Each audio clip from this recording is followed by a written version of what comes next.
അലീനയുടെ പരിചരണത്തിൽ രോഹിത്ത് വേഗം സുഖം പ്രാപിക്കുകയാണ്. അങ്ങനെ അലീന പറഞ്ഞ കാര്യങ്ങൾ രോഹിത്തിൻ്റെ മനസ്സിലുണ്ട്. നീ വേണമെങ്കിൽ പോയി DNA ടെസ്റ്റ് എടുക്ക്, എനിക്കൊരു കുഴപ്പമില്ല, ഞാൻ നിന്റെ ചേച്ചിയാ എന്നൊക്കെ പറഞ്ഞിരുന്നല്ലോ. അപ്പോൾ അവനിങ്ങനെ ഇരുന്ന് ആലോചിക്കുകയാണ് അന്ന് അലീനയെ പീഡിപ്പിക്കാൻ പോയ കാര്യം. പലതവണ അവളെ ഫ്ലേർട്ട് ചെയ്തിരുന്നല്ലോ. അവളുടെ പിന്നാലെ നടക്കുകയും ശല്യം ചെയ്യുകയും അവസാനം ഹരിയുടെ കൂടെ കൂടി അവളെ ഉപദ്രവിക്കാൻ ശ്രമിക്കുകയും ചെയ്തല്ലോ. ആ ഒരു കാര്യങ്ങളെല്ലാം ഓർക്കാണ്.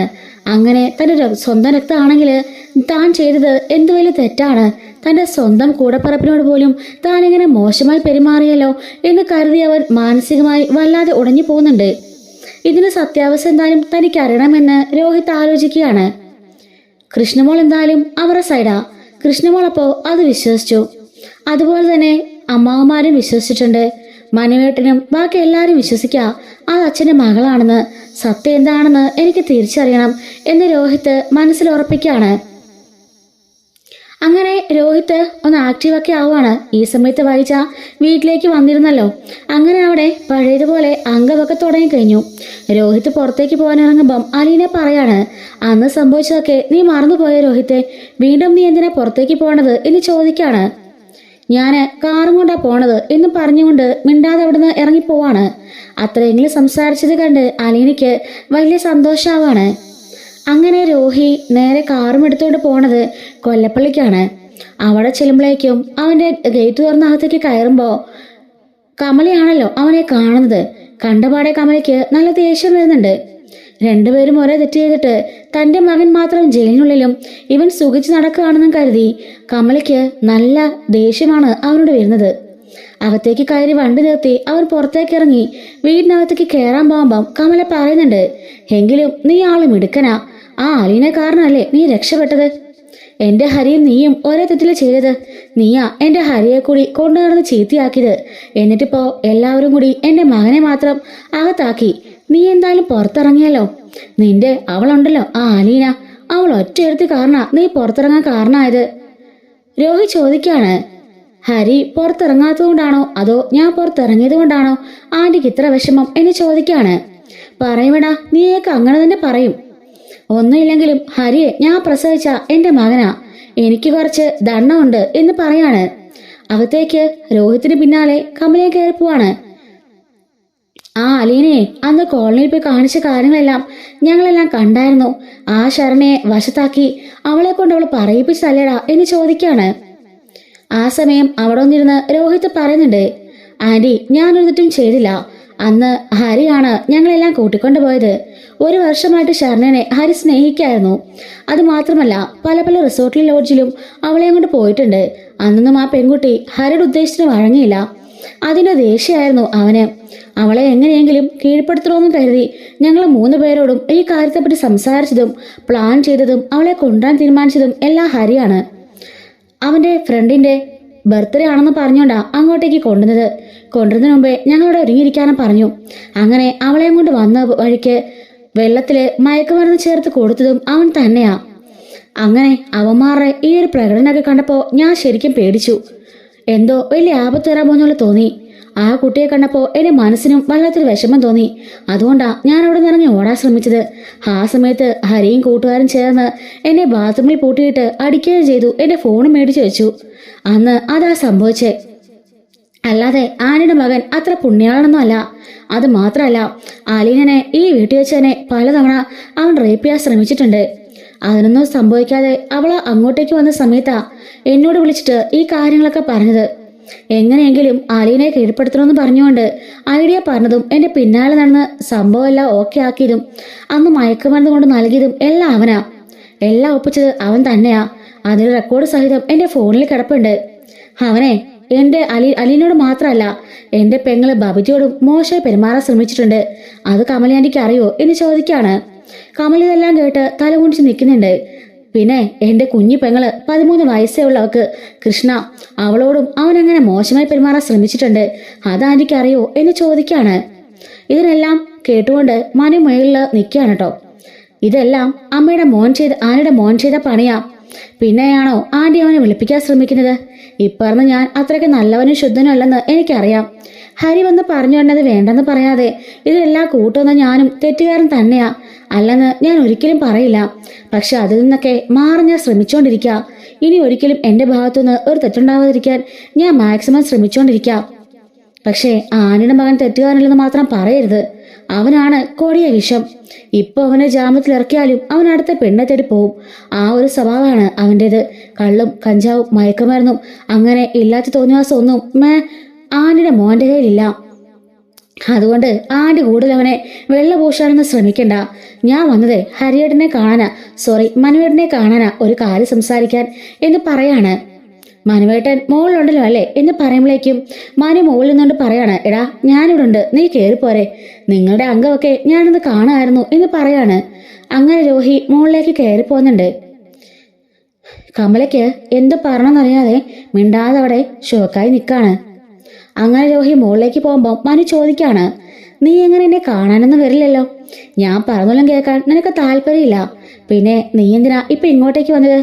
ഞാനൊരു കാര്യം അറിയാൻ വന്നതാ. എനിക്കൊരു കാര്യം അറിയണം, അത് അത്യാവശ്യമാ, അതറിഞ്ഞേ പറ്റുള്ളൂ എന്ന് പറയുമ്പോൾ എന്താ കാര്യം എന്ന് ചോദിക്കാണ്. എന്താ നിനക്ക് അറിയണ്ടേ? അലീന എൻ്റെ ആരാണെന്ന്? അത് പറഞ്ഞ കാര്യല്ലേ, നിന്റെ അച്ഛൻ്റെ മകൾ. അതില് എനിക്കത്ര വിശ്വാസം പോരാ മനുവേട്ടാ. കാരണം അങ്ങനൊരു സംഭവം ഒരു കേട്ടുകേൾവി പോലും ഇല്ല. പിന്നെ പെട്ടെന്നൊരു ദിവസം എങ്ങനെ പൊട്ടിമുളച്ചു ഇങ്ങനൊരു പെങ്ങൾ എനിക്ക്? എടാ, ആ കാര്യമൊക്കെ അച്ഛൻ നേരത്തെ പറഞ്ഞല്ലേ. വിവാഹത്തിന് മുമ്പ് അദ്ദേഹത്തിന് ഒരു അഫയർ ഉണ്ടായിരുന്നു. ആ സമയത്ത് ആ പെണ്ണ് ഗർഭിണിയാണെന്ന് പോലും നിന്റെ അച്ഛൻ അറിയില്ലായിരുന്നു. പിന്നെ ആ ബന്ധമൊക്കെ അങ്ങ് മുടങ്ങിപ്പോയി. പിന്നെയല്ലേ വൈജാന്റി വിവാഹം കഴിച്ചത്. അങ്ങനെ 23 വർഷത്തിന് ശേഷമാണ് അറിയുന്നത് ആ പെൺകുട്ടി അന്ന് ഗർഭിണിയായിരുന്നെന്നും ഒരു കുട്ടിയെ പ്രസവിച്ചെന്നും ശേഷം ആ കുട്ടീനെ അനാഥാലയത്തിൽ ഉപേക്ഷിച്ചെന്നും ആ സ്ത്രീ മരിച്ചുപോയെന്നൊക്കെ. അത് നീ അറിഞ്ഞതല്ലേ? എന്തോ എനിക്കതിലൊരു വിശ്വാസം വരുന്നില്ല. അല്ല, ഇപ്പൊ നീ അന്വേഷിച്ചിറങ്ങാൻ എന്താ കാര്യം? അലീന എന്നോട് പറഞ്ഞു DNA ടെസ്റ്റ് എടുത്ത് നോക്കാൻ, ഞാൻ അവളുടെ അനിയനാണെന്ന്. അതെനിക്ക് സത്യമാണെന്ന് അറിയണം. എൻ്റെ മനസ്സിൽ ആകെപ്പാടെ ആശയക്കുഴപ്പമാണ്. എനിക്ക് അവളോട് ചോദിച്ച് സത്യങ്ങൾ മനസ്സിലാക്കാൻ പറ്റില്ലല്ലോ. അതുകൊണ്ട് ഞങ്ങൾ DNA ടെസ്റ്റ് എടുക്കണം. ഓഹോ, അപ്പൊ അത്രത്തോളമൊക്കെ നീ എത്തിയല്ലേ? അതെ, എനിക്കറിയണം അവൾ എൻ്റെ പെങ്ങളാണോ അതോ അച്ഛൻ്റെ സെറ്റപ്പാണോന്ന്. രോഹി, മര്യാദയ്ക്ക് സംസാരിക്ക്. അവളെ കണ്ട് നിനക്കങ്ങനെ തോന്നുന്നുണ്ടോ? ഇന്നേ വരെ അവളും അങ്കിളുമായിട്ടുള്ള ഇടപെടലിൽ അങ്ങനെ നിനക്ക് ഫീൽ ചെയ്യുന്നുണ്ടോ എന്ന് ചോദിക്കാണ്. അപ്പോ അവനൊന്നും മിണ്ടുന്നില്ല. നിനക്കറിയാലോ, സ്വന്തം മാനം രക്ഷിക്കാൻ വേണ്ടി കത്രികയെടുത്ത് വയറ്റിൽ കുത്തിയവളാ അലീന. അവളെപ്പോലെ നല്ലൊരു പെണ്ണെ കിട്ടാൻ പുണ്യം ചെയ്യണം. അവള് നിങ്ങളുടെയൊക്കെ മൂത്ത ചേച്ചിയാ, നിന്റെ കൃഷ്ണയുടെ ബബിതയുടെ ഒക്കെ. അതുകൊണ്ട് ഒരിക്കലും അവളെ നീ തെറ്റിദ്ധരിക്കരുത്. അവള് നിന്റെ സ്വന്തം പെങ്ങളാ, അതെനിക്ക് ഉറപ്പാ. അന്ന് സ്നേഹനികത്തിൽ പോയി അവളെ കൊണ്ടുവന്നത് ഞാനല്ലേ. എനിക്കറിയാം മനുവേട്ടന്റെ മനസ്സിൽ അവളാണെന്ന്. മനുവേട്ടൻ അവളെ ഭയങ്കര ഇഷ്ടമല്ലേ? നീ അപ്പാന്ന് സത്യ, എനിക്ക് അലീന ഇഷ്ടാ. അലീന ഇപ്പൊ എൻ്റെ മുറപ്പെണ്ണായിട്ടൊക്കെ വരുമല്ലോ. അലീനനെ ഞാൻ കിട്ടുന്നുണ്ടെങ്കിൽ അലീനയെ കിട്ടുള്ളൂ. ആ കാര്യം അലീനോട് ഞാൻ സൂചിപ്പിച്ചതാ, പക്ഷെ അവൾ പിടി തരുന്നില്ല. അങ്കിളിനോട് ഞാൻ സൂചിപ്പിച്ചിട്ടുണ്ട്. പിന്നെ ഇവിടുത്തെ എൻ്റെ അമ്മ ഇനി സമ്മതിക്കില്ലായിരിക്കും. എൻ്റെ ഇഷ്ടമല്ലേ ആരെ വിവാഹം കഴിക്കണമെന്ന്. അതുകൊണ്ട് ഞാൻ ആരുടെ അഭിപ്രായം കേൾക്കാൻ നിൽക്കുന്നില്ല. എനിക്കിഷ്ടപ്പെട്ടെങ്കിൽ ഞാൻ വിവാഹം കഴിക്കും, അത്രേ ഉള്ളൂ. അതെന്തോ ആയിക്കോട്ടെ, പക്ഷെ എനിക്ക് അറിയണം. ദേ ഇത് കണ്ടോ, ഇത് അലീനയുടെ ഹെയറാ. ഞാനിത് അവളുടെ മുറിയിലെ ചീപ്പിന്ന് എടുത്തതാ. ദേ ഇത് എൻ്റെയും 2 സാമ്പിളും ഇതിൽ വെച്ചിട്ടുണ്ട്. ഞാനും വരും ഹോസ്പിറ്റലിലെ കൂടെ. എന്നിട്ട് DNA ടെസ്റ്റ് എടുക്കണം. നീ പറഞ്ഞ പോലെ അത്ര എളുപ്പമൊന്നുമല്ല DNA ടെസ്റ്റ് എടുക്കാനായിട്ട്. അതിന് കോടതി ഉത്തരവൊക്കെ മേടിക്കണം. അങ്ങനെ എന്തൊക്കെയോ പ്രൊസീജിയേഴ്സൊക്കെ ഉണ്ട്. മനുവേട്ട് വിചാരിച്ചാ അതെല്ലാം പെട്ടെന്ന് നടക്കില്ലേ? എന്തായാലും എനിക്കറിയണം, 2 ദിവസത്തിനുള്ളിൽ റിസൾട്ട് അറിയണം. മനുവേട്ടിന് ആരെയാണോ കാണണ്ടേ അവരെയൊക്കെ കാണ്. എന്ത് ചെയ്യണമെങ്കിലും ഞാൻ ചെയ്യാൻ റെഡിയാ. എനിക്ക് എത്രയും പെട്ടെന്ന് അറിയണം എന്ന് പറയാണ്. ശരി, ഞാൻ അറിയിക്കാം. പിന്നെ ഇതിനൊരു മാറ്റവും വരുത്തരുത്. നീയും കൂടെ എൻ്റെ കൂടെ പോരെ, പ്രശ്നം തീർന്നല്ലോ എന്ന് പറയാണ്. അങ്ങനെ മനുവിൻ്റെ കൂടെ രോഹിയും പോകുന്നുണ്ട്. അങ്ങനെ പല സ്ഥലങ്ങളും പോയി അതിൻ്റെ പ്രൊസീജിയേഴ്സൊക്കെ അവർ ഓക്കെ ആക്കാണ്. അതിനുശേഷം സാമ്പിളെല്ലാം കൊടുക്കുന്നുണ്ട്. ഒരു ദിവസം വെയിറ്റ് ചെയ്യാൻ അവർ പറയുന്നുണ്ട്. എന്നാൽ രോഹിത്തിന് വലിയ സംശയമാണ്, ഇനി മനു എങ്ങാണം അത് മാറ്റിമറിക്കുമെന്ന്. മനു പറയുന്നുണ്ട്, നീ അങ്ങനെ പേടിക്കണ്ട. ഈ ലാബിൽ നിന്ന് പുറത്തേക്ക് വന്ന റിസൾട്ട് എല്ലാം 100% ഒറിജിനൽ ആയിരിക്കും. ഒരിക്കലും അത് മാറ്റം വരില്ല. കാരണം വിവാദമായ പല കേസുകളിലും ഇവിടെ നിന്നാണ് DNA ടെസ്റ്റിന്റെ ഫലമൊക്കെ പോണത്. ഒരിക്കലും ഇവിടെ കള്ളത്തരം കാണിക്കാൻ പറ്റില്ല. അതുകൊണ്ട് നീ അതോർത്ത് പേടിക്കണ്ട. നമ്മൾ രണ്ടും ഇവിടെ തന്നെ ഉണ്ടല്ലോ. പുറത്തിറങ്ങുന്ന റിസൾട്ട് എന്തായാലും അത് ഒറിജിനൽ ആയിരിക്കും എന്ന് പറയാണ്. അങ്ങനെ റിസൾട്ടിന് വേണ്ടി രോഹിയും മനുവും കൂടി വെയിറ്റ് ചെയ്ത് ലാബിൻ്റെ ഭാഗത്തേക്ക് ഇരിക്കുന്നുണ്ട്. അവർ 1 മണിക്കൂർ താമസമുണ്ട് എന്ന് പറയുമ്പം രോഹി പറയാണ്, സാരമില്ല, ഞങ്ങൾ വെയിറ്റ് ചെയ്തോളാം. അങ്ങനെ അവർ ലാബിൻ്റെ പുറത്ത് കാറിനുള്ളിൽ വെയിറ്റ് ചെയ്തിരിക്കുകയാണ്. ഈ സമയം മനു രോഹിയോട് പറയുന്നുണ്ട്, താഴെ എൻ്റെ അമ്മയോട് പറഞ്ഞൊക്കെ ഞാൻ കേട്ടു. എല്ലാം മാറി പുതിയൊരു മനുഷ്യനായി മാറാനുള്ള പ്രിപ്പറേഷനിലാണ് നീ എന്ന് പറഞ്ഞൊക്കെ ഞാൻ കേട്ടു. സത്യമാണോ? അതെ, സത്യമാണ്. ഹരിയുടെ കൂടെ കൂടി ഞാൻ ഒരുപാട് ചീത്തയായി. ഒരു പെങ്കുച്ചിനെ കൊണ്ട് ഞാനൊന്ന് വീട്ടിൽ വന്നതാ. ആ സമയത്ത് അലീന അച്ഛനെ വിളിച്ചതുകൊണ്ട് അന്ന് ഞാൻ ആ ഒരു ശ്രമം ഉപേക്ഷിച്ചു. പക്ഷെ എനിക്ക് അലീനയുടെ ദേഷ്യം കൂടിക്കൂടി വരുമായിരുന്നു. ഓരോ ദിവസം കഴിയുന്തോറും ഹരിയും എന്നെ ചൂട് പിടിപ്പിച്ചുകൊണ്ടിരുന്നു. അതുകൊണ്ടാണ് അന്ന് അലീനയോട് പോലും ഞാൻ അങ്ങനെ പെരുമാറിയത്.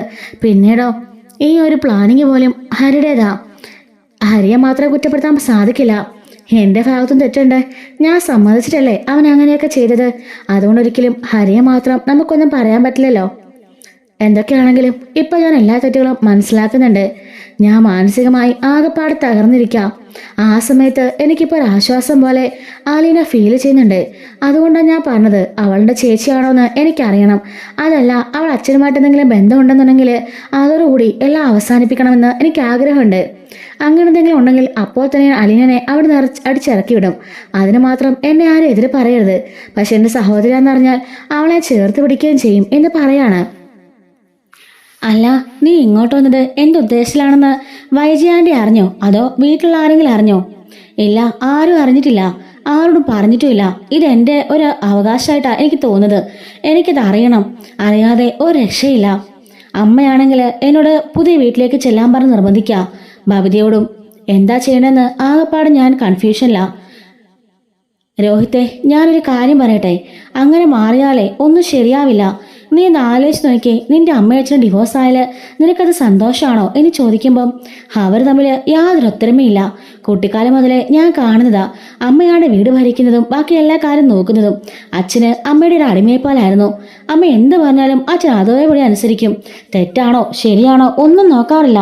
അമ്മയോട് അത്രയ്ക്ക് സ്നേഹമായിരുന്നു വേണം പറയാൻ. അങ്ങനെയുള്ള അച്ഛൻ പെട്ടെന്നൊരു നിമിഷം ഇങ്ങനെയൊക്കെ മാറണമെങ്കിൽ എന്തെങ്കിലുമൊക്കെ കാരണം കാണില്ലേ? അച്ഛൻ്റെ മകൾ വന്നു, ശരിയാ. പക്ഷേ അപ്പോൾ അമ്മയോടുന്ന് അച്ഛനെ വെറുപ്പ് കാണിക്കുന്നേ? ഒരിക്കലും ഇനി ഭാര്യയായിട്ട് അംഗീകരിക്കാൻ സാധിക്കില്ലെന്ന് പറഞ്ഞതിന്റെ കാരണം എന്താ? അതുകൊണ്ടാ എനിക്കൊരു സംശയം പോലെ. മകളാണെങ്കിൽ മകളൊരു സൈഡിൽ നിൽക്കില്ലേ? ഭാര്യയല്ലേ രണ്ടാമത്തെ സൈഡിൽ നിൽക്കേണ്ടത്. പക്ഷേ ഭാര്യനെ എന്തുകൊണ്ട് അവോയ്ഡ് ചെയ്യുന്നതാണ് എനിക്ക് മനസ്സിലാവാത്തത്. അച്ഛനും അമ്മയും സ്നേഹത്തോടെ കഴിയുകയാണെങ്കിൽ എനിക്കൊരു പ്രശ്നമില്ല. ഞാൻ എവിടെയും പോയില്ല. അവരെ കൊണ്ട് ഡിവോഴ്സ് ചെയ്യാനും സമ്മതിക്കത്തുമില്ല. അവർ സന്തോഷമായിട്ട് ജീവിച്ചാൽ മതി. അതാണ് ഇനി എൻ്റെ ആഗ്രഹം. എൻ്റെ പെങ്ങന്മാരെ നോക്കണം, എനിക്ക് ജീവിക്കണം, നന്നായി പഠിക്കണം, ഒരു ജോലി സമ്പാദിക്കണം എന്നൊക്കെ പറയാണ്. ഇങ്ങനെയൊക്കെ ഒരു പോസിറ്റീവ് മൈൻഡ് നിന്റെ മനസ്സിലുണ്ടെങ്കിൽ അതാ ഏറ്റവും നല്ലത്. പക്ഷേങ്കിൽ ആങ്കിള് അങ്ങനെ വൈജയാനോട് ഇങ്ങനെ പെരുമാറുന്നുണ്ടെങ്കിലേ അതിന് പിന്നിൽ തക്കതായ കാരണമുണ്ട്. മനുവേട്ടാ, ഞാൻ അതാ ചോദിക്കുന്നത്, എന്താ കാരണം, എന്താ കാര്യമെന്ന് ഞങ്ങളോട് പറഞ്ഞാലല്ലേ ഞങ്ങൾ അറിയുള്ളൂ. അല്ലാതെ അമ്മയോട് ഇങ്ങനെ വെറുപ്പ് കാണിച്ചാ അമ്മയാണെങ്കിലും ഞങ്ങളാണെങ്കിലും അച്ഛനല്ലേ കുറ്റം പറയുള്ളൂ, അലീനല്ലേ കുറ്റം പറയുള്ളൂ. അലീനയുടെ സാമീപ്യം കൊണ്ടാണ് ഇങ്ങനെയൊക്കെ സംഭവിക്കുന്നല്ലേ എല്ലാവരും പറയുള്ളൂ എന്ന് ചോദിക്കാണ്. മനു പറയാണ്, അതൊക്കെ ശരിയാ. പക്ഷേ ബാലനങ്ങളുടെ മനസ്സ് ഇപ്പൊ ആകെപ്പാടെ കലങ്ങി മറിഞ്ഞു കിടക്കുക. അതൊന്ന് ഒതുങ്ങി ഒന്ന് തെളിനീരാവണമെങ്കിൽ കുറച്ച് സമയം നമ്മൾ കൊടുത്തേ മതിയാവുള്ളൂ. അതുവരെ നിങ്ങളെ മക്കളും അമ്മയും അദ്ദേഹത്തിന് കൂടെ തന്നെ നിൽക്കണം. നിന്റെ പ്രശ്നം, വൈജയനുടെ പ്രശ്നം, ഇതെല്ലാം കഴിഞ്ഞിട്ടേ ഒരു പ്രശ്നം കൂടി വരുന്നുണ്ട്. എന്താ മനുവേട്ടാ? വേറെ ആരല്ല, നിന്റെ പെങ്ങള് ബബിതയുടെ പ്രശ്നം. ബബിത ഹരിയുടെ ആ വീഡിയോ അത് ഞാൻ കണ്ടിരുന്നു. ഹരി അതും വെച്ച് അവളെ ഭീഷണിപ്പെടുത്തി ഞാൻ കണ്ടു. എൻ്റെ കൂടത്തെ നടന്നിട്ട് എൻ്റെ പെങ്ങളെ തന്നെ അവൻ കയറി എന്ന് പറയുമ്പം അങ്ങനെ പറയാൻ നിനക്കെന്താ അവകാശമുള്ളത്? വെല്ലവൻ്റെ പെങ്ങളെയൊക്കെ ഞങ്ങൾ റേപ്പ് ചെയ്യാൻ പ്ലാൻ ഇട്ടതല്ലേ? അപ്പം പിന്നെ കൂടെ നടക്കുന്നതിൻ്റെ പെങ്ങളെ അവൻ ഉപദ്രവിക്കുന്നതിൽ എന്താണ് തെറ്റ്? അതിലവനെ കുറ്റം പറയാൻ സാധിക്കില്ലല്ലോ എന്ന് പറയുമ്പം രോഹി മിണ്ടാതിരിക്കുകയാണ്. വെല്ലവൻ്റെ പെങ്ങളെ കയറി പിടിക്കാൻ പോകുമ്പോഴേ സ്വന്തമായിട്ടും പെങ്ങന്മാരുണ്ടെന്ന് ഒന്ന് ആലോചിക്കണം. അവർക്ക് നാളെ ഈ ഗതി വരുമെന്ന് ഒന്ന് ചിന്തിച്ചാൽ മതി. നമുക്കൊന്നുമേ ഒന്നും ചെയ്യാൻ തോന്നില്ല. അതൊക്കെ സംഭവിച്ചു പോയില്ല മനുവേട്ടാ. ഇനി അങ്ങനൊന്നും ഉണ്ടാവില്ല. ഇനി ആരോടും ഞാൻ മോശമായി പെരുമാറില്ല. ആരെയും അങ്ങനെ ഒരു കണ്ണുകൊണ്ട് കാണുകയില്ല. ഇത് പഴയ രോഹിത്തല്ല, പുതിയ രോഹിത്താ. അല്ല, ഞാൻ ഒരു കാര്യം ചോദിക്കട്ടെ? അലീന ഇപ്പൊ DNA ടെസ്റ്റില് നിന്റെ ചേച്ചി എന്നറിഞ്ഞാൽ എന്തായിരിക്കും നിന്റെ റിയാക്ഷൻ? അലീനെ നീ ചേർത്ത് പിടിക്കോ? അതൊന്നും എനിക്കറിയില്ല. പക്ഷെ എൻ്റെ അമ്മ അലീനെ അംഗീകരിക്കുന്നില്ലല്ലോ. അപ്പൊ പിന്നെ ഞാൻ എന്ത് ചെയ്യാനാവും? പക്ഷേ എൻ്റെ മനസ്സിലെ കറ നീങ്ങണം, സംശയം മാറണം. അതാ എൻ്റെ ആവശ്യം. അലീനെ ഒരു തെറ്റുകാരിയായിട്ടാണല്ലോ എൻ്റെ മനസ്സിൽ കാണുന്നത്. പക്ഷെ അതുണ്ടാവാൻ പാടില്ല. അലീന എൻ്റെ അച്ഛൻ്റെ മകൾ തന്നെയാണോ എന്ന് അറിഞ്ഞാലേ എൻ്റെ മനസ്സിലെ ആ സംശയം അങ്ങ് നീങ്ങുമല്ലോ. അതിനുവേണ്ടിയിട്ടാ. എന്നോട് ഒരുപാട് സ്നേഹം കാണിക്കുന്നുണ്ട്. ഞാൻ വയ്യാതെ കിടന്നപ്പോൾ എന്നെ ഒരുപാട് കെയർ ചെയ്തു. അതൊക്കെ എന്നോടുള്ള സ്നേഹം കൊണ്ടാണോ അതോ അഭിനയമാണോ എന്ന് എനിക്കറിയണം എന്ന് പറയാണ്. അത് ശരിയാ, നിന്റെ മനസ്സിലെ സംശയങ്ങളെല്ലാം ശരിയാ. അതെല്ലാം മാറ്റാനേ ഈ DNA ടെസ്റ്റ് കൊണ്ട് പറ്റുമെങ്കിൽ അത് തന്നെയാ നല്ലത് എന്ന് മനു പറയാണ്.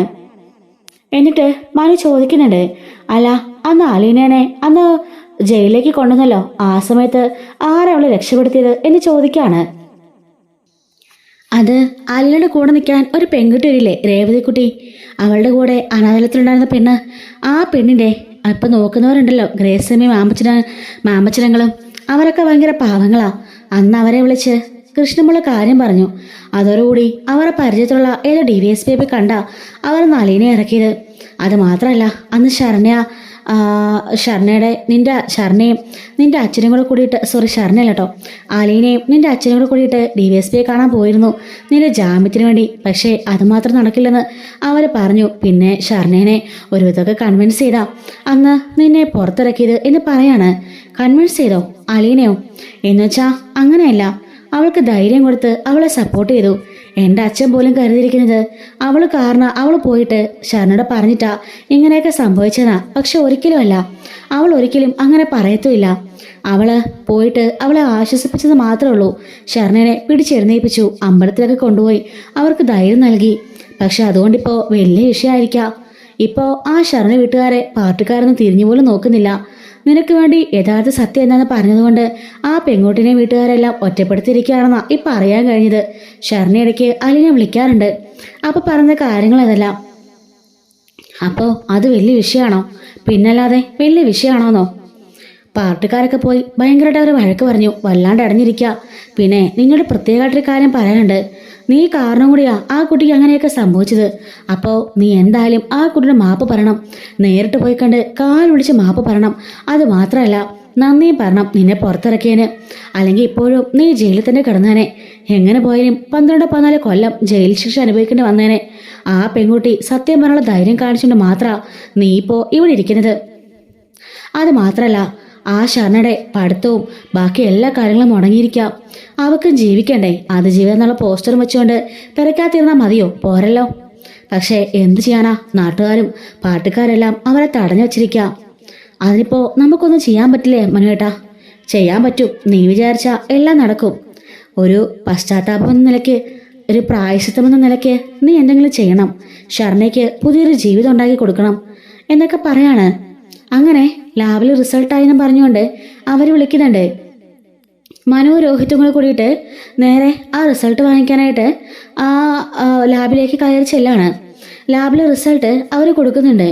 അങ്ങനെ രോഹി വളരെ ആകാംക്ഷയോട് കൊടുക്കിട്ട് ആ ഒരു ടെസ്റ്റ് എടുത്ത് ഓപ്പൺ ചെയ്ത് നോക്കുകയാണ്. റിസൾട്ട് എടുത്ത് ആ റിസൾട്ട് കാണുന്ന മനുവും രോഹിയും ഞെട്ടിപ്പോകുന്നുണ്ട്. കാരണം അതിൽ മനു അലീനയും അതുപോലെ തന്നെ രോഹിത്തിനെയും സാമ്പിൾസെല്ലാം സെയിം ആണ്. രണ്ടുപേരും 100% മാച്ചാണ്. രണ്ടുപേരും ഒരമ്മയുടെ മക്കളാണല്ലോ. അതുകൊണ്ട് തന്നെ DNA ഫലം പോസിറ്റീവ് ആയിരുന്നു കേട്ടോ. ഇത് കണ്ട് രോഹിത്തിന്റെ കണ്ണു നിറയാണ്. മനു പറയുന്നുണ്ട്, ഇപ്പൊ നിനക്ക് വിശ്വാസമായല്ലോ. ഞാൻ മാറ്റിമറിക്കുന്നായിരുന്നല്ലോ നിന്റെ പേടി. ഇപ്പൊ കണ്ടില്ലേ, രണ്ടുപേരും DNA ഫലം ഒന്നു തന്നെയാ. നിനക്ക് വേണമെങ്കിൽ എന്നെ കൂട്ടാതെ വേറെ എവിടെ വേണമെങ്കിലും പോയി ടെസ്റ്റ് ചെയ്ത് നോക്കിക്കോ എന്ന് പറയുമ്പം, ഇല്ല മനുവേട്ടാ, ഇപ്പൊ എനിക്ക് വിശ്വാസമായി എന്ന് പറയുന്നുണ്ട്. അല്ല പിന്നെ അച്ഛൻ ഇതിനായി അമ്മയോട് ഇങ്ങനെ ദേഷ്യപ്പെടുന്നത്? അത് രണ്ടുപേരും തമ്മിലുള്ള ആ സ്വരച്ചേർച്ചയൊക്കെ ആയിരിക്കും. പിന്നെ ഇത്രയും കാലം അമ്മ അച്ഛനെ ഒരടിമയെ പോലെ നിർത്തിയിരിക്കുകയല്ലായിരുന്നോ? അതിൻ്റെയൊക്കെ ഒരു ദേഷ്യമൊക്കെ കാണും എന്നൊക്കെ പറയുന്നുണ്ട്. അലീന വന്നു കഴിഞ്ഞപ്പോൾ അവളെ പീഡിപ്പിക്കുകയും മാനസികമായി ഒരുപാട് ടോർച്ചർ ചെയ്യുകയും അവളെ അടിക്കുകയൊക്കെ ചെയ്തില്ലേ നിന്റെ അമ്മ? അതുകൊണ്ടൊക്കെ ആയിരിക്കാം അച്ഛനത്രയ്ക്കും ദേഷ്യം. ഇത്രയും കാലം ഇങ്ങനൊരു മകളുണ്ടെന്ന് പോലും അങ്കിളിന് അറിയില്ലായിരുന്നല്ലോ. ഇപ്പോഴല്ലേ മനസ്സിലാക്കിയത്. അതിൻ്റെയൊക്കെ ദേഷ്യമായിരിക്കും എന്നൊക്കെ പറയാണ്. ഇനിയിപ്പോൾ എന്താ നിന്റെ പ്ലാന്? ഇനി എന്തായാലും ഞാൻ എൻ്റെ ചേച്ചിയോടെ സ്നേഹിക്കാൻ പോവാ. എന്നെ രക്ഷിക്കാൻ വേണ്ടി അത്രയൊക്കെ ചെയ്തതല്ലേ, പിന്നെ ഇത്രയൊക്കെ സഹിച്ച് ഇവിടെ നിൽക്കുന്നുണ്ടല്ലോ. 23 വർഷക്കാലം അച്ഛനാര അമ്മയാരെന്നറിയാതെ അനാഥാലയത്തിൽ വളർന്നതല്ലേ. അതുകൊണ്ട് എനിക്കിനിയിപ്പോൾ ദേഷ്യമൊന്നുമില്ല. പക്ഷേ എൻ്റെ മനസ്സിൽ ഭയങ്കര കുറ്റബോധ. അന്ന് ഹരയുടെ കൂടെ കൂടി ഞാൻ എൻ്റെ സ്വന്തം ചോരയോട് അങ്ങനെ ചെയ്തില്ലേ. അന്ന് അലീന അങ്ങനെ എതിർത്തില്ലായിരുന്നെങ്കിൽ, കത്തി കുത്തി ഇറക്കിയില്ലായിരുന്നെങ്കിൽ ഉറപ്പായും ഞാൻ റേപ്പ് ചെയ്തേനെ. ആ ഒരു കാര്യം എനിക്ക് 100% ഉറപ്പാ. അങ്ങനെ സംഭവിക്കാതിരുന്നത് അലീന അന്ന് അങ്ങനെ ചെയ്തുകൊണ്ട് മാത്രമാ. അല്ലെങ്കിൽ എനിക്ക് ഓർക്കാൻ കൂടി വയ്യ. മയക്കമരുന്ന് കലർത്തിയിരുന്നല്ലോ, അതുകൊണ്ട് തന്നെ ബോധം പോയേനെ എന്ന് പറയുന്നുണ്ട്. എനിക്കാണെങ്കിലോ ഇപ്പോൾ ഓർത്തിട്ട് തന്നെ എന്നോട് തന്നെ ഇതൊരു പുച്ഛം പോലെ തോന്നാ. സത്യമായിട്ടും ജീവിക്കാൻ പോലും തോന്നില്ല. സ്വന്തം കൂടെപ്പിറപ്പിനോട് എന്നൊക്കെ പറയുമ്പോൾ മനു പറയാണ്, നീ ഇപ്പോൾ അതിനെ ഓർത്ത് പശ്ചാത്തപിക്കുന്നുണ്ടല്ലോ, അത് തന്നെ വലിയൊരു പ്രായശ്ചിത്ത. ഇനി അലയുടെ കൂടെ കൂടിയിട്ട് ആ വീട് നന്നാക്കാൻ നോക്കണം. ബബിത, അവൾ മോശപ്പെട്ട വഴി പൊയ്ക്കൊണ്ടിരിക്കുക. അവളെ നേരെയാക്കണം. നിന്റെ അമ്മയച്ഛനെ ഒരുമിപ്പിക്കണം. അതെല്ലാം ഇനി നിന്റെ കയ്യിലാണതല്ല ഇനി. അതുകൊണ്ട് അതെല്ലാം നോക്കേണ്ടത് നീ ഒറ്റയൊരുത്തനാ. നീ ഇനിയിപ്പോൾ ആ കുടുംബത്തിലെ മൂത്ത പുത്രനായിട്ട് നോക്കണം. അതെങ്ങനെയാ? അലീനയല്ലേ എൻ്റെ ചേച്ചി, അതല്ലേ മൂത്തത്? അങ്ങനല്ല, നീ ഉണ്ടല്ലോ 3 പെങ്ങന്മാരുടെ സഹോദരനായിട്ട്. അപ്പൊ എല്ലാ കാര്യങ്ങളും നോക്കാനേ നിനക്ക് പറ്റും. നീ അത് ചെയ്യാൻ വേണം. പഴയ രോഹിത്തല്ല, പുതിയ രോഹിത്താണ് ഞാനെന്നേ എല്ലാവരുടെ മുമ്പിൽ നീ കാണിച്ചു കൊടുക്കണം എന്ന് പറയാണ്. അങ്ങനെ റിസൾട്ടുമായിക്കൊണ്ട് വളരെ ഹാപ്പി ആയിട്ട് രോഹി വീട്ടിലേക്ക് പോകുന്നുണ്ട്. മനുവിനും ഒത്തിരി സന്തോഷമായിട്ടോ. എന്തൊക്കെ പറഞ്ഞാലും സഹോദരിയാണെന്ന് അവൻ തിരിച്ചറിഞ്ഞല്ലോ. ഇനിയിപ്പോൾ ആ കുടുംബത്തിനെ അവൻ നോക്കിക്കൊള്ളുമെന്ന് ഇവൻ മനസ്സിലാക്കാണ്. രോഹി പോയോടനെ മനു ബാലിനെ വിളിക്കുന്നുണ്ട്. നടന്ന സംഭവങ്ങളെല്ലാം പറയാണ്. DNA ഫലത്തില് രോഹിയുടെയും അലീനയുടെയും സാമ്പിൾസ് മാച്ചാണെന്നും അവൻ സഹോദരിയാണെന്ന് ഇപ്പോൾ പൂർണ്ണമായി വിശ്വസിച്ചു എന്നും പറയാണ്. അത് കൊള്ളാലോടാ, എൻ്റെ മോനാള് കൊള്ളാലോ. അവനിങ്ങനെ പ്രൂഫ് ഉണ്ടല്ലേ വിശ്വസിക്കുള്ളല്ലേ? അതെ അങ്ങളെ, എന്തായാലും അവന് നല്ല മാറ്റമുണ്ട്. അലീനെ താനെ സ്നേഹിക്കുമെന്നും അച്ഛനും അമ്മേനെ ഒരുമിപ്പിക്കുമെന്നും ബബിതയുടെ കാര്യമൊക്കെ അവനിനെ മാനേജ് ചെയ്തോളെന്ന് പറഞ്ഞേക്കുന്നേ. നന്നായി പഠിക്കും, ഒരു ജോലി മേടിക്കും എന്നൊക്കെ എന്നോട് പറഞ്ഞിട്ടുണ്ട്. എന്തായാലും അവന് നല്ല പോസിറ്റീവായിട്ടുള്ള മാറ്റം ഉണ്ടെങ്കിലേ അത് തന്നെ വലിയ കാര്യമല്ലേ എന്ന് ചോദിക്കുമ്പം അതൊക്കെ ശരി തന്നെയാ. എങ്കിലും എനിക്കൊന്നും മറക്കാൻ സാധിക്കുന്നില്ലടാ. 23 വർഷമായിട്ട് നിന്റെ അച്ഛനും ഇളയച്ചനും വലിയച്ഛനും നിന്റെ ആൻറ്റിയൊക്കെ കൂടി എന്നെ ചതിച്ചുകൊണ്ടിരിക്കുകയല്ലേടാ. അത് ഓർക്കുമോ എൻ്റെ മനസ്സിന് ഒരു സമാധാനമില്ല. എല്ലാവരും കൂടി എന്നെ വെറും പൊട്ടനാക്കല്ലായിരുന്നോ, വെറും ഉണ്ടാക്കാൻ. അങ്ങളെ, അതൊന്നും ഇനി കാര്യമാക്കണ്ട. ഇപ്പം എന്തായാലും രോഹിക്ക് ഇത്ര വലിയ മാറ്റമായില്ലേ, അവൻ ഇത്രയൊക്കെ മനസ്സിലാക്കിയില്ലേ. ഇനി രോഹി എല്ലാവരെയും സ്നേഹിക്കും, അവിടുത്തെ കാര്യങ്ങളെല്ലാം നോക്കും. അങ്കിളിനും വലിയൊരു കയ്യാച്ചായിരിക്കും അത്. അലീനയും അവൻ കൂടുതൽ സ്നേഹിക്കും. അതുകൊണ്ട് ഇനി അങ്കിൾ പേടിക്കണ്ട, പകുതി ഭാരവും അവൻ ഏറ്റോളും എന്ന് പറയാണ്. നോക്കട്ടെ, അവനിനി എന്തൊക്കെയാ കാണിച്ചു കൂട്ടാൻ പോണെന്ന് ഞാനോട് നോക്കലടാ. അവൻ്റെ മാറ്റം അറിഞ്ഞിട്ട് വേണം ബാക്കി എന്താ ചെയ്യേണ്ടതെന്ന് എനിക്ക് തീരുമാനിക്കാൻ എന്ന് പറയുന്നുണ്ട്. അങ്ങനെ മനു ഈ കാര്യം വിളിച്ച് അലീനോടും പറയാണ്. അപ്പോൾ എൻ്റെ ആങ്ങളയ്ക്ക് എന്നെ വിശ്വാസമായല്ലേ. പിന്നെ അച്ഛൻ്റെ മോളാണെങ്കിലും അമ്മയുടെ മോളാണെങ്കിലും ഞാൻ സഹോദരിയാണെന്ന് അവൻ വിശ്വസിച്ചല്ലോ, എനിക്കത് മതി എന്ന് പറയുന്നുണ്ട്. കൃഷ്ണമോട് അലീന ഈ കാര്യങ്ങളെല്ലാം പറയാണ്. കൃഷ്ണ പറയാണ്, നേരത്തെ ഇതൊക്കെ ചെയ്യേണ്ടതായിരുന്നു ചേച്ചി. വെറുതെ ഇത്രയും കാലം പറയാതിരുന്ന് വെറുതെ വിഷയം ഉണ്ടാക്കേണ്ട വല്ല കാര്യം ഉണ്ടായിരുന്നോ? ഇപ്പൊ കണ്ടില്ലേ, എല്ലാവരും തിരിച്ചറിഞ്ഞു, എല്ലാം നന്നായില്ലേ. ഇനി അമ്മ കൂടി സത്യം മനസ്സിലാക്കണം എൻ്റെ പൊന്നു മോളെ. അത് വേണ്ട, അമ്മ സത്യം തിരിച്ചറിഞ്ഞാലോട് ഈ കുടുംബം നഷ്ടാവും, ഈ കുടുംബം ചിന്നിച്ചെതറും. നിന്റെ അച്ഛൻ പറഞ്ഞ കാര്യമെല്ലാം ഓർമ്മയുണ്ടല്ലോ. അമ്മ സത്യം അറിഞ്ഞ നിമിഷം അഭിമാനിയായ നമ്മുടെ അച്ഛനെ ആ സെക്കൻഡിൽ ഡിവോഴ്സ് ചെയ്യും. അതുകൊണ്ട് അമ്മ മാത്രം അറിയണ്ട എന്ന് പറയാണ്.